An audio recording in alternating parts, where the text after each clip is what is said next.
इखलास की तिलावत फरमाकर मरहुमा अनीस बतूल और बिलकीस बानो साहिबा बिनते इज़हार हुसैन साहब की रूह को सवाब। बिस्मिल्लाहिर्रहमानिर्रहीम।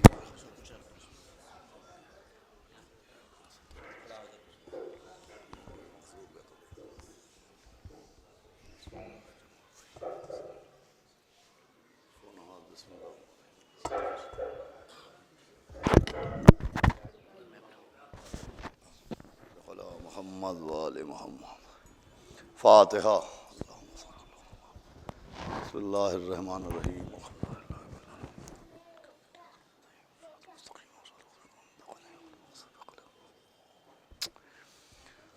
अऊज़ु बिल्लाहिस्समीइल अलील अज़ीम मिनश्शैतानिर रजीम। बिस्मिल्लाहिर्रहमानिर्रहीम। अल्हम्दुलिल्लाहि रब्बिल आलमीन। अस्सलातु वस्सलाम अला सय्यदना व नबियना व शफ़ीअना व तबीब क़ुलूबना व मौलाना व मुक़्तदाना बिल क़ासिम मोहम्मद व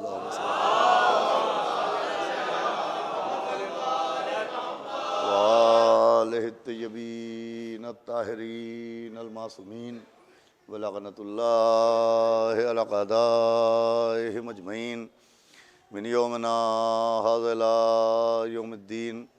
अम्मा बअद फ़क़द क़ाल अल्लाहु सुब्हानहु तबारक व तआला फ़िल क़ुरानिल मजीद वल फ़ुरक़ानिल हमीद। बिस्मिल्लाहिर्रहमानिर्रहीम। लक़द यस्सरनल क़ुरआना लिज़्ज़िक्र फ़हल मिन मुद्दकिर। एक सलावत पढ़े मोहम्मद।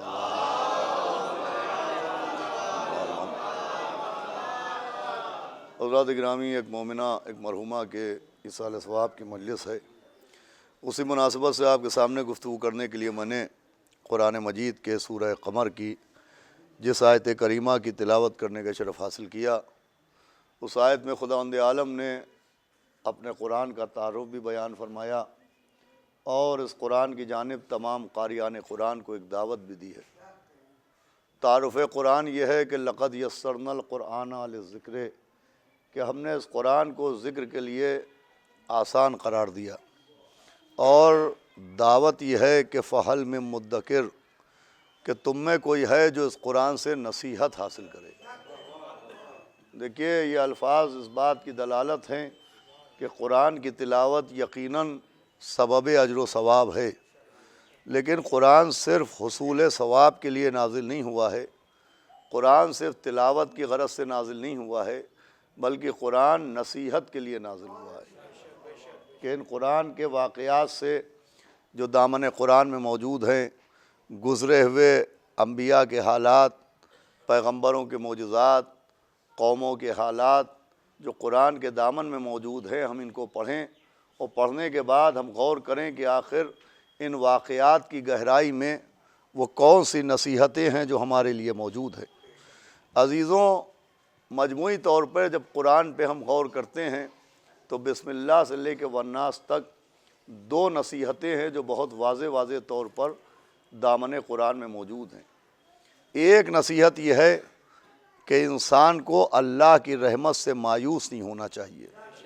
गौर फरमाइएगा कि एक नसीहत यह है कि अल्लाह की रहमत से मायूस नहीं होना चाहिए, और दूसरी नसीहत यह है कि अज़ाब खुदा से बेखौफ भी नहीं होना चाहिए। फरमाया आपने कि ना अल्लाह की रहमत से मायूस होना मुनासिब है और ना अल्लाह के अज़ाब से बेखौफ होना मुनासिब है। यानी अल्लाह की रहमत पर यकीन रखना भी ज़रूरी है कि वो रहमान और रहीम है, और अल्लाह क़हार और जब्बार है, इस पर भी यकीन रखना ज़रूरी है। ये दोनों बातें आपको वाक़यात कुरान में मुसलसल मिलेंगी। चुनांचे कुरान में जो वाक़यात हैं, उन वाक़यात में अल्लाह के रहमान और रहीम होने की दलीलें भी मौजूद हैं और अल्लाह के क़हार व जब्बार होने की दलीलें ही मौजूद हैं। अल्लाह रहम करता है, इसकी दलीलें भी हैं, और अल्लाह ही की जानिब से अज़ाब नाजिल होते हैं, इसकी दलीलें भी हैं। चुनांचे अज़ान गिरामी, अल्लाह ने पानी को हयात इंसानी का ज़रिया बनाया, ये अल्लाह के रहमान और रहीम होने की दलील है। और पानी ही के ज़रिए कौम जनाब नूह को हलाक कर दिया। ये अल्लाह के क़हार व जब्बार होने की दलील है। देखिए जुमले को गौर सुनिएगा, पानी ही के ज़रिए कौम नूह पर अज़ाब नाजिल किया, ये अल्लाह के क़हार व जब्बार होने की दलील है। अल्लाह ने ज़मीन को इंसानों के लिए गहवारा बनाया, ये अल्लाह के रहमान व रहीम होने की दलील है। और ज़मीन के तबक़ात को कौम लूत के ऊपर उलट के रख दिया, ये अल्लाह के क़हार व जब्बार होने की दलील है। अल्लाह ने दरिया पर कौम मूसा के लिए रास्ता बनाया, ये अल्लाह के रहमान व रहीम होने की दलील है। और उसी दरिया को फ़िरौन की कब्र बना दिया, ये अल्लाह के क़हार व जब्बार होने की दलील है। एक सलावत पढ़े मोहम्मद व आले मोहम्मद। फरमाइएगा तो जो या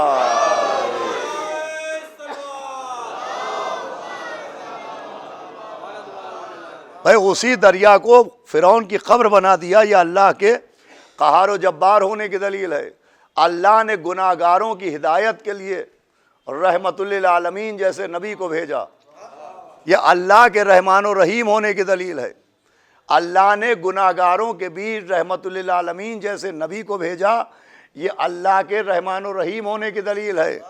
और नबी के दुश्मनों का सर कुचलने के लिए मौला अली जैसे वली को भेजा, ये अल्लाह के क़हार व जब्बार होने की दलील है। अल्लाह ने गदीर में ऐलान विलायत जैसी नेमत को नाजिल किया, ये अल्लाह के रहमान व रहीम होने की दलील है। और मुनकिर गदीर पे आसमान से पत्थर नाजिल किया, ये अल्लाह के क़हार व जब्बार होने की दलील है। सलावत पढ़े मोहम्मद व आले मोहम्मद।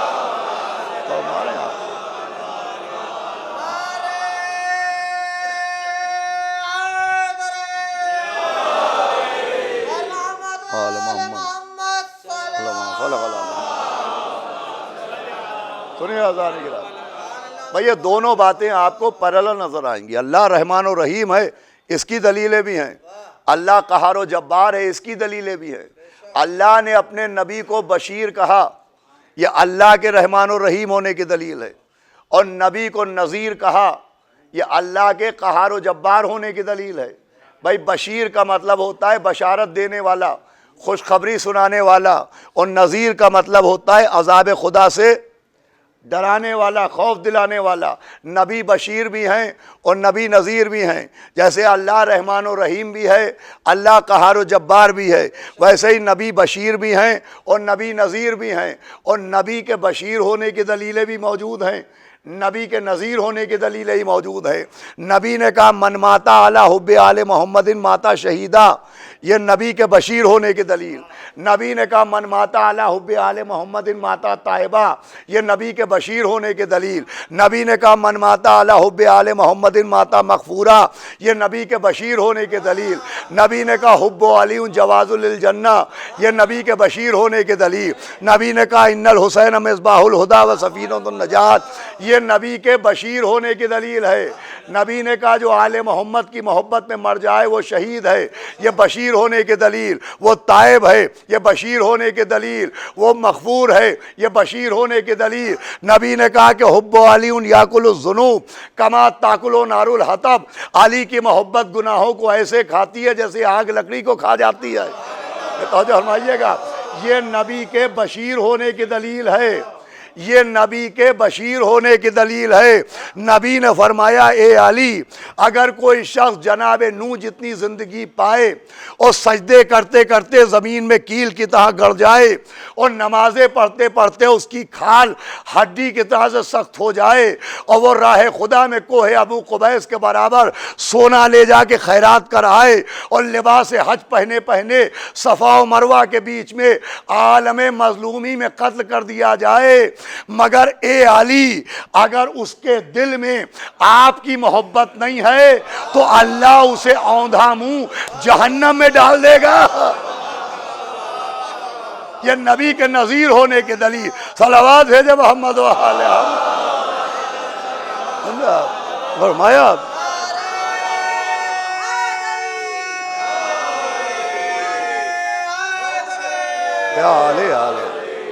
फरमाया तो ये दोनों बातें अजीज़ों पैरेलल है। अल्लाह की रहमत पर भी यकीन रखना चाहिए लेकिन रहमत पर यकीन रखने का मतलब ये नहीं है कि गुनाहों का लाइसेंस मिल गया, कि वो तो रहमान और रहीम है, वो तो गफूर रहीम है। अरे वो कहार जब्बार भी है। सलावात भेजे मोहम्मद वाले मोहम्मद। वो उसका रहमान हैदरी।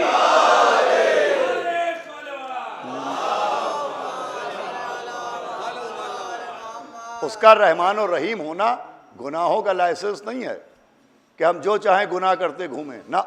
कहार जब्बार है, इस पर भी यकीन। अब कुरान में गौर करना चाहिए कि आखिर वो असबाब क्या हैं जिसकी वजह से उसका गज़ब नाजिल होता है, उसका अजाब नाजिल होता है। भाई जैसे कुरान में अल्लाह की रहमतों का असबाब के सबब हैं कि अल्लाह की रहमतें क्यों नाजिल होती हैं, अल्लाह करम क्यों करता है, अल्लाह रिज़्क़ में इजाफा क्यों करता है, वैसे ही अल्लाह की तरफ से अजाब क्यों नाजिल होते हैं, ये भी कुरान में मौजूद है। देखिए पढ़े लिखे अफराद मौजूद हैं। जब आप कुरान का मुतालिया करेंगे तो अल्लाह के अजाब का एक सबसे ख़ास सबब है कुफरान नेमत। और सुनिएगा भाई, पढ़े लिखे लोग मौजूद हैं। इनकार नेमत यानी नेमतों का इनकार सबब अजाब बनता है। कुफरान नेमत अल्लाह के गज़ब का सबब बनता है। अल्लाह जो अजाब नाजिल करता है तो एक सबब होता है इनकार नेमत, नेमतों का इनकार। इसीलिए सूरह रहमान में कांधा हिला हिला के कहा जा रहा है फ़बिअय्यि आलाए रब्बिकुमा तुकज़्ज़िबान, कि तुम अल्लाह की किन किन नेमतों का इनकार करोगे। तुम लोग अल्लाह, तुम दोनों अल्लाह की किन किन नेमतों का इनकार करोगे। तवज्जो फरमाइएगा। तो कुफरान नेमत, अब समझना चाहिए कि कौन सी नेमतें हैं जिनके इनकार पे अल्लाह की तरफ से अजाब आता है। तो अजीज़ों, नेमतें दो तरह की होती हैं, बहुत तवज्जो सुनिएगा। नेमतों की दो किस्में हैं, एक आम नेमत है और एक ख़ास नेमत है। आम नेमत के लिए कलमे की शर्त नहीं है, आम नेमत के लिए मुसलमान होने की शर्त नहीं है, आम नेमत के लिए मोमिन होने की शर्त नहीं है। आम नेमत मोमिन के लिए भी है, काफिर के लिए भी है, नमाजी के लिए भी है, बेनमाजी के लिए भी है, दीदार के लिए भी है, बेदीन के लिए भी है। पूरी तवज्जो सुनिएगा। आम नेमतें सबके लिए हैं। आँखों की बसारत आम नेमत है, कानों की समाअत आम नेमत है, ज़बान की गोयाई आम नेमत है, हाथों की ताकत आम नेमत है, पैरों की क़ुव्वत आम नेमत है, दिल की धड़कन आम नेमत है, दिमाग की फिक्र आम नेमत है, रोटी और रोज़ी आम नेमत है, खाना और पीना ये क्या है? आम नेमत है। इसमें कलमे की शर्त नहीं है कि जो कलमा पढ़ेगा उसे आंखें मिलेंगी, जो कलमा नहीं पढ़ेगा उसे आंखें नहीं मिलेंगी। भाई आम नेमतें सबके लिए हैं, लेकिन कुछ खास नेमतें हैं जो सबके लिए नहीं हैं। आम नेमत सबके लिए है, मगर ख़ास नेमत, पूरी तवज्जो सुनिएगा, सबके लिए नहीं है। कुरान में कुछ ख़ास नेमतें हैं जिसमें एक नेमत का नाम है मन्नो सलवा। ये मन्नो सलवा क्या है? आसमान का खाना। ये सबके लिए नाजिल नहीं हुआ, सिर्फ कौम मूसा के लिए नाजिल हुआ। कुरान में एक नेमत है मायदा, जिसके लिए पूरा सूरह मायदा मौजूद है। सूरह मायदा का मतलब है दस्तरखान वाला सूरा। ये भी खास नेमत है, आम नेमत नहीं। जनाब ईसा ने दुआ की, आसमान से दस्तरखान आया, दस्तरखान आया। अरे 2 दिन बाद हरा दस्तरखान आएगा, क्या सुनाया? और कुछ लोग हरे दस्तरखान को देख के नीले पीले हो जाते हैं और हमसे पूछते हैं ये हरा दस्तरखान कहाँ से लाए?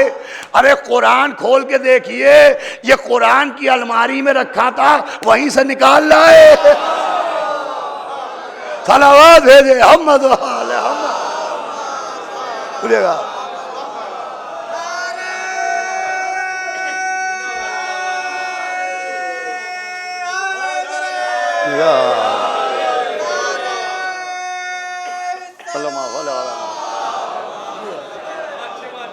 तो याद रखिएगा भाई, मनो सलवा एक आसमानी डिश है।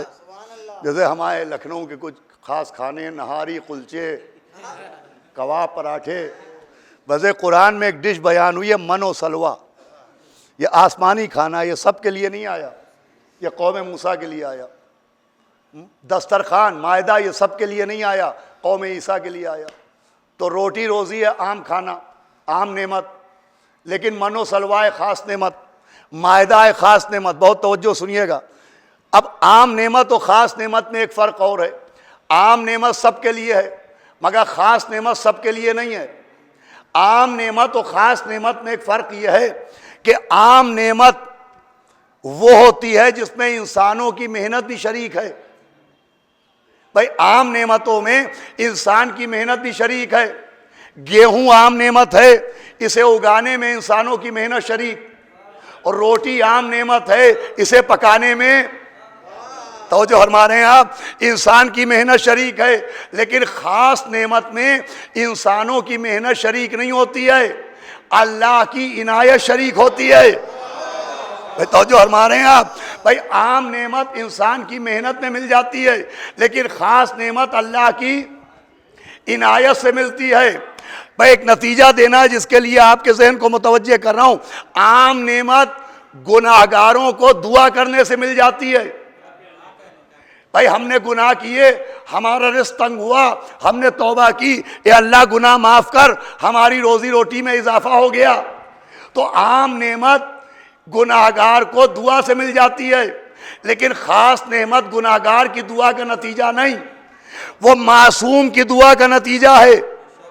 भाई जो मन्नो सलवा आया वो मूसा की दुआ की वजह से, जो मायदा नाजिल हुआ वो ईसा की दुआ की वजह से।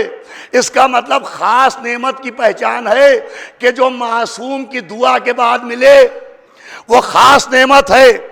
अब मैं आपसे पूछूंगा कि ज़रा कुरान पढ़ के देखिए, मूसा ने जो दुआ की उसे मन्नो सलवा कहते हैं, ईसा ने जो दुआ की उसे मायदा कहते हैं, अरे आखिरी नबी ने जो दुआ की उसे क्या कहते हैं? तो जो फरमाइएगा, आखिरी नबी ने जो दुआ की उसे क्या कहते हैं? तो आखिरी नबी की दुआ है वजअल ली लदुनका मिन सुल्तानन नसीरा। आखिरी नबी ने दुआ की कि अल्लाह मेरे लिए एक सुल्तान नसीर भेज, एक मददगार भेज। नबी ने मदद नहीं मांगी, अल्लाह से मददगार मांगा। ये मददगार कौन? का मौला अली। तो भाई मूसा की दुआ को मन्नो सलवा कहते हैं, ईसा की दुआ को मायदा कहते हैं, नबी की दुआ को अली कहते हैं। तो अजीजों मानना पड़ेगा, जैसे मन्नो सलवा आम नेमत नहीं ख़ास नेमत, मायदा आम नेमत नहीं ख़ास नेमत, वैसे ही अली भी आम नेमत नहीं है, ख़ास नेमत है। ये सब के लिए नहीं है। अरे क्या सुना यार, भाई आम नेमत सबके लिए होती है, ख़ास नेमत सबके लिए नहीं। जब आपके दिल में अली की विला का चिराग जल जाए, अली के नाम से चेहरों का गुलाब खिल जाए, तो 2 रकात अल्लाह की नमाज पढ़ के शुक्र अदा कीजिए कि उसने आम नेमत नहीं दी है, सबसे खास नेमत दी है।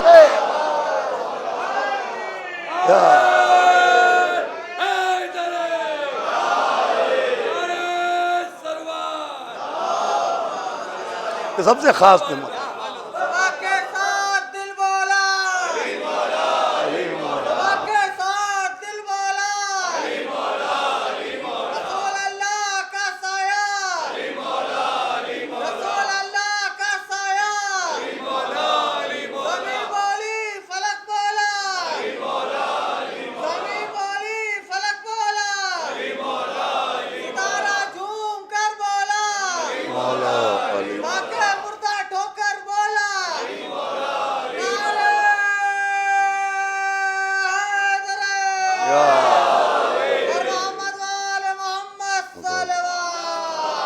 तो फरमाइए आप, ये मौला अली सबसे खास नेमत। वजअल ली मिन लदुनका सुल्तानन नसीरा।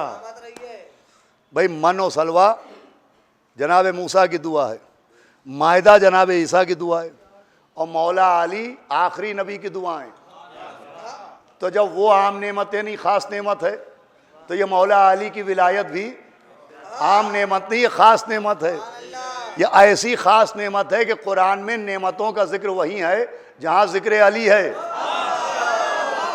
फरमाइएगा एहदिना सिरातल मुस्तकीम, ये अली की विलायत का रास्ता। जिक्र विलायत हुआ, वैसे ही आयत आगे बढ़ी, एहदिना सिरातल मुस्तकीम सिरातल लजीना अनअमता अलैहिम। भाई मौला अली का जिक्र हुआ, फौरन नेमत का जिक्र हुआ। बिस्मिल्लाहिर्रहमानिर्रहीम, या अय्युहा रसूल बल्लिग मा उन्ज़िला इलैका मिन रब्बिक, ये अली का जिक्र हुआ। आयत नाज़िल अल यौमा अकमलतु लकुम दीनकुम व अतममतु अलैकुम नेमती। सलावत भेजे मोहम्मद।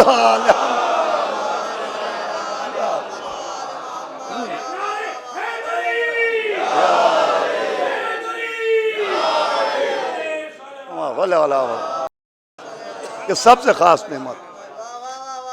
अजीज़ों, नेमतों के इनकार पे अज़ाब नाजिल होता है, तो नेमतों को समझ भी लेना चाहिए कि नेमतें हैं क्या। सबसे ख़ास नेमत है मौला अली की विलायत, खुद मौला अली। मैंने अर्ज़ किया कि जहाँ जहाँ मौला अली हैं वहाँ वहाँ नेमतें हैं। कुरान में सिर्फ जन्नत का वादा नहीं है, जन्नातुन नईम। मौलाना अब्बास साहब तशरीफ़ फरमाएं, नेमतों वाली जन्नत। तो जन्नत में भी नेमतें होंगी, इसीलिए तो अली क़सीम नारे वल जिना होंगे। भाई जन्नत के अंदर नेमतें होंगी और जन्नत के दरवाजे पर मौला अली होंगे। मौला अली को अल्लाह ने क़सीम नारे वल जिना बनाया। कहा अली जिसे तुम चाहो जन्नत में भेजो, जिसे तुम चाहो जहन्नम में भेजो। मैं कहूँगा पालने वाले न जाने कितने अफराद रोज़ सुबह शाम मौला अली को पुकारते रहते हैं। रोज़े महशर तो मेरा मौला अली आराम करता, शरफ का बिस्तर होता, अज़मत का तकिया होता। मौला अली रोज़े महशर आराम करते, ये काम अंबिया में डिस्ट्रीब्यूट कर देता।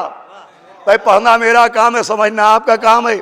अल्लाह जनाब आदम से कहता, आदम उठो, लोगों को जन्नत में तुम भेजो, ताकि जन्नत से निकलने का गम भी कम हो जाए। तवज्जो है कि नहीं? मैं देखता हूँ मेरी खिताबत में हरारत ज़्यादा है या मौसम की सर्दी ज़्यादा है। सलावात भेजे मोहम्मद।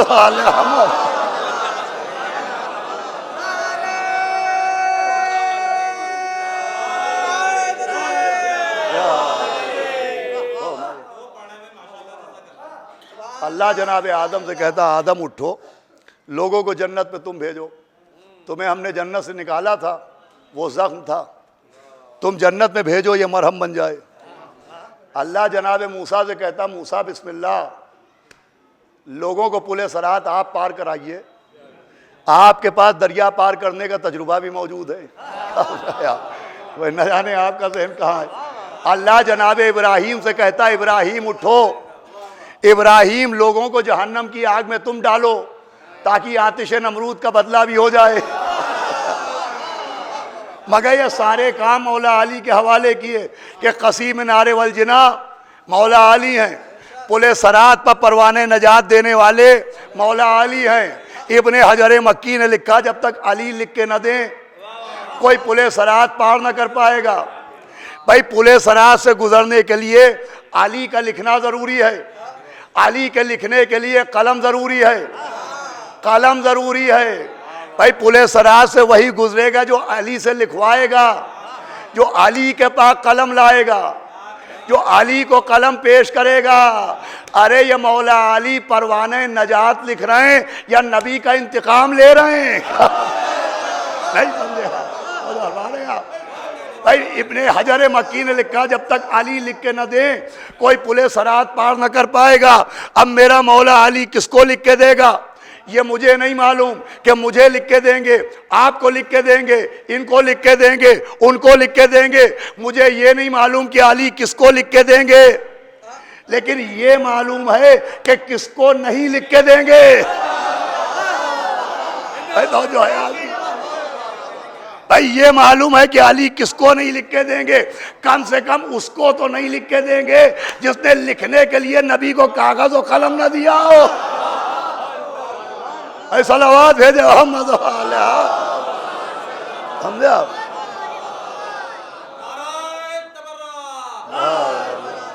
सुनिएगा अज़ान गिरामी, सबसे ख़ास नेमत है मौला अली की विलायत। इनकार नेमत पर अजाब नाजिल होता है।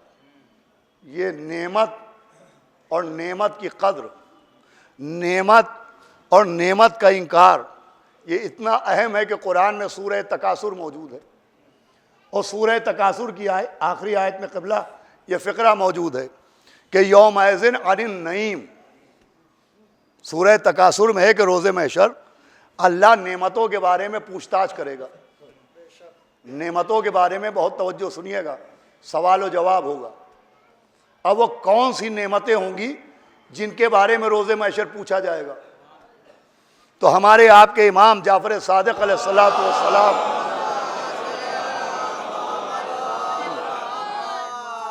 इसी आयत पर गुफ्तगू थी और सामने अबू हनीफ़ा। तो इमाम ने अबू हनीफ़ा से पूछा कि तुम क्या कहते हो, तुम्हारा कयास क्या कह रहा है कि अल्लाह जो रोज़े महशर नेमतों के बारे में सवाल और जवाब करेगा, तो वो कौन सी नेमतें होंगी जिनके बारे में पूछताछ होगी? तो कहा कि हज़रत अल्लाह रोज़े महशर खाने पीने के बारे में, रोटी रिज़्क़ के बारे में, मेवों और फलों के बारे में पूछेगा। इमाम मुस्कुराए का ये बताओ कि तुम कभी किसी के मेहमान बने हो? तो कहा हाँ हज़रत बहुत मर्तबा।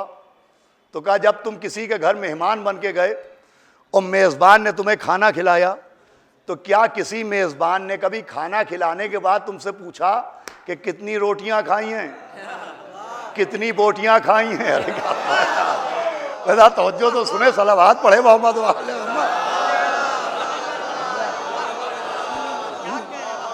क्या कभी किसी मेज़बान ने पूछा कि तुमने कितना पानी पिया, तुमने कितने फल खाए, तुमने कितनी रोटियां खाई, तुमने कितने मेवे खाए?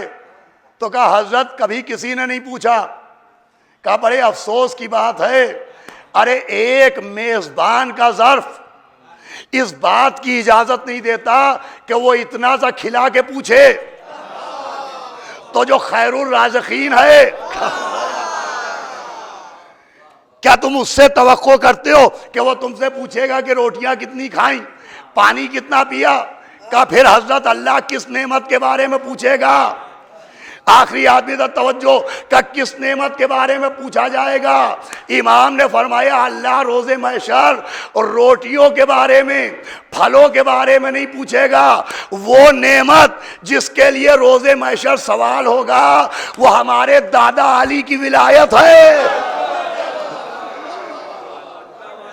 अरे भैया इमाम की हदीस है, फरमाया वो हमारे दादा की विलायत है। मुझे अपने लफ्ज़ों में कहने दीजिए कि रोज़े महशर दस्तरखान वाली नेमत के बारे में नहीं पूछा जाएगा, गदीर के मैदान वाली नेमत के।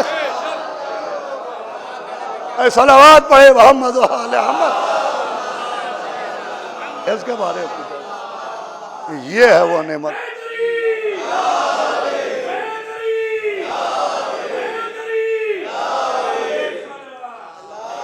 मोहम्मद वाले सुने अज़ीज़ान गिरामी, अभी एक मजलिस मुझे और भी पढ़ना है, बस आपको नतीजे तक पहुंचाना चाह रहा हूँ।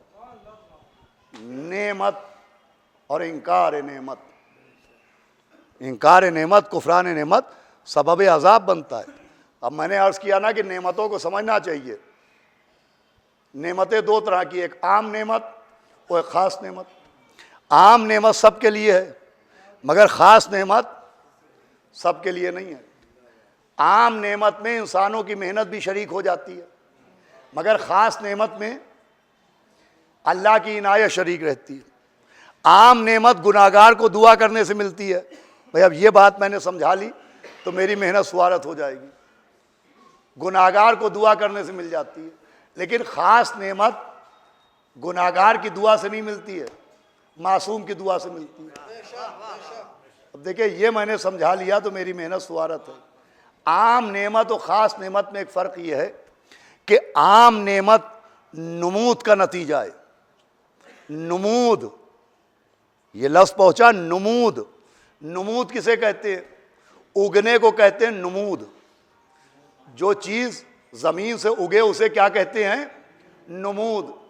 आम नेमत नुमूद का नतीजा है, मगर ख़ास नेमत नुमूद से नहीं मिलती, ख़ास नेमत नुज़ूल से मिलती है। भाई पढ़ना मेरा काम है, समझना आपका काम है, पूरी तवज्जो चाहता हूँ। भाई आम नेमत नुमूद का नतीजा है, मगर ख़ास नेमत नुमूद नहीं है। ख़ास नेमत का नुज़ूल होता है, नुमूद नहीं होता। नुज़ूल होता है, नुमूद नहीं होता। तवज्जो फरमाइएगा।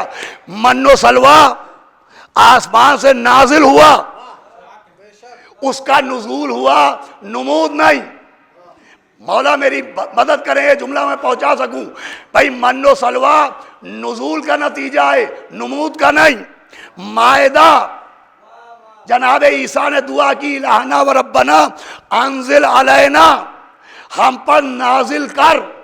तो मायदा भी नुमूद नहीं, मायदा भी नुज़ूल है। अरे ज़रा जवाब तो दीजिए मुंह से। भाई मन्नो सलवा नुमूद नहीं, नुज़ूल है। मायदा नुमूद नहीं, नुज़ूल है। तो जिसका नुज़ूल हो वो होती है खास नेमत। आप पढ़िए आयत गदीर, या अय्युहा रसूल बल्लिग मा उन्ज़िला,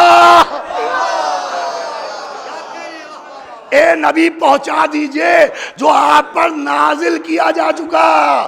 तो अली की विलायत भी जमीन का नुमूद नहीं है, आसमान का नुज़ूल है। सलावत पढ़े मोहम्मद वाले मोहम्मद। क्या नुज़ूल है।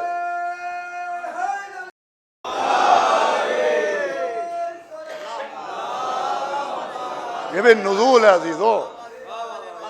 या अय्युहा रसूल बल्लिग मा उन्ज़िला, मनो सलवा भी नुज़ूल, मायदा भी नुज़ूल, और मौला अली की विलायत भी नुज़ूल। बस नतीजा देता हूँ, गुफ्तगू तमाम करता हूँ। मनो सलवा भी नाजिल हुआ, मायदा भी नाजिल हुआ, और मौला अली की विलायत का हुक्म भी नाजिल हुआ। तो ये सब हुई ख़ास नेमतें। मन्नो सलवा ख़ास नेमत, मायदा ख़ास नेमत, मौला अली की विलायत ख़ास नेमत। अब अज़ाब क्यों आता है? इनकार नेमत पर। जो नेमत का इनकार करे उस पे अज़ाब आता है। मन्नो सलवा भी ख़ास नेमत थी, जिन्होंने इनकार किया उन पर भी अज़ाब आया, मगर फ़ौरन नहीं। मायदा भी नेमत थी, जिसने मायदा का इनकार किया उस पर भी अज़ाब आया, मगर फ़ौरन नहीं। मगर अली की विलायत वो ख़ास नेमत है। मजलिस मुकम्मल हो गई। अली की विलायत वो ख़ास नेमत है कि जैसे ही इस नेमत का इनकार हुआ वैसे ही अज़ाब आ गया। सलावत भेजे मोहम्मद। ये अजीज़ों सबसे ख़ास नेमत। भाई जब आम नेमतों का इनकार करने पे अज़ाब नाजिल होता है तो मौला अली की विलायत तो सबसे ख़ास नेमत है। कैसा अज़ाब नाजिल हुआ कि हारिस ने बद्दुआ की। ये भी तो एक अज़ाब है कि वो अपने लिए बद्दुआ कर रहा है कि आसमान से अज़ाब आ जाए, और फ़ौरन अज़ाब आया। भाई बहुत सी कौमों पर अज़ाब आया है लेकिन फ़ौरन नहीं आया। जनाब नूह की कौम पे अज़ाब आया, फ़ौरन नहीं। जनाब मूसा की कौम पे अज़ाब आया, फ़ौरन नहीं। मगर जिसने अली की विलायत जैसी नेमत का इनकार किया फ़ौरन आया। ये पहली ट्रेन थी जो लेट नहीं हुई। सलावत भेजे मोहम्मद वाले मोहम्मद।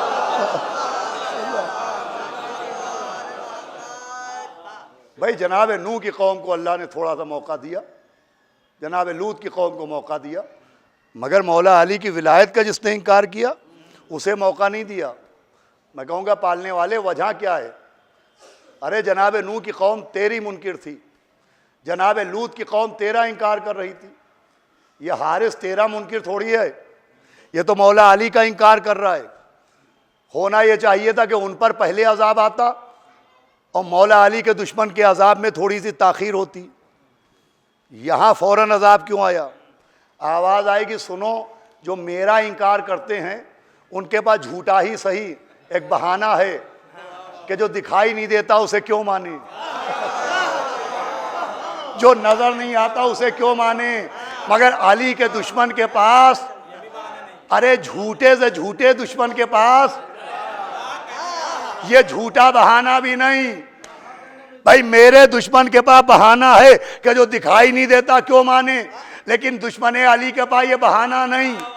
अरे मुझे सूरज बनाते नहीं देखा, अली को पलटाते हुए तो देखा। मुझे सितारे बनाते हुए नहीं देखा, अली की ड्योढ़ी बहाते हुए तो देखा। मुझे मुर्दे जिलाते हुए नहीं देखा, अली को ठोकर लगाते हुए तो देखा। मुझे काबे में आते हुए नहीं देखा, अली को 13 रजब को काबा बसाते हुए तो देखा। तो मेरा इंकार अनदेखे का इंकार है, अली का इंकार गदीर के देखे का इंकार है। सलावत पढ़ दे मोहम्मद